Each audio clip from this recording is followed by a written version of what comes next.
Match fixing করল Rashid Khan, IPL থেকে বিদায় নিল সানরাইজার্স হায়দ্রাবাদ। ফাইনালে একটি স্থান আগেই দখল করে রেখেছে মুম্বাই ইন্ডিয়ান্স। দ্বিতীয় স্থানটি লড়াইয়ের জন্য আজ সানরাইজার্স হায়দ্রাবাদ আর দিল্লি ক্যাপিটালসের মধ্যে মুখোমুখি। শেষ পর্যন্ত কে যাবে ফাইনালে জানা যাবে লড়াই শেষ হওয়ার পর। আপাতদৃষ্টিতে টস জিতে ব্যাট করতে নেমে সানরাইজার্স হায়দ্রাবাদকে 190 রানের বিশাল লক্ষ্য বেঁধে দিয়েছে দিল্লি।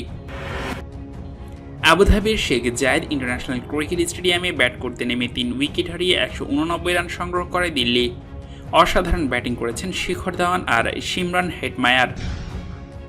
মার্কাস স্টোয়ানিসও দারুণ ব্যাটিং করেছেন।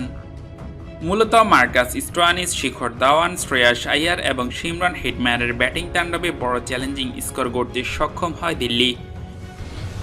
টসে জিতে ব্যাট করতে নেমে স্টোয়ানিস আর ধাওয়ান মিলে দারুণ সূচনা এনে দেন দিল্লিকে। 8.2 ওভারে দুজনের ব্যাট থেকে আসে 86 রান।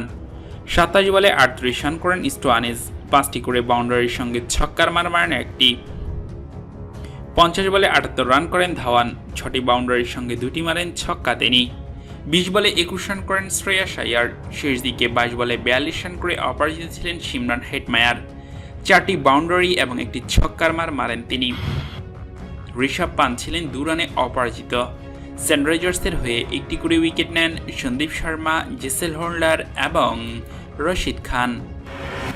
এদিকে রশিদ খান এই ম্যাচে সহজ একটি ক্যাচ মিস করেন।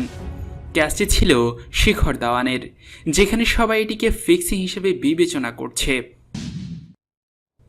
190 রানের টার্গেটে ব্যাট করতে নেমে শুরু থেকেই ব্যাটিং তাণ্ডব চালাতে ব্যর্থ ওয়ার্নার বাহিনী। শুরুতে তেমন কেউ ভালো না করতে পারলেও মিডল অর্ডারের ব্যাটসম্যান কেন উইলিয়ামসন দারুণ শুরু করেন। সাথে যোগ দেন আব্দুল সামাদ।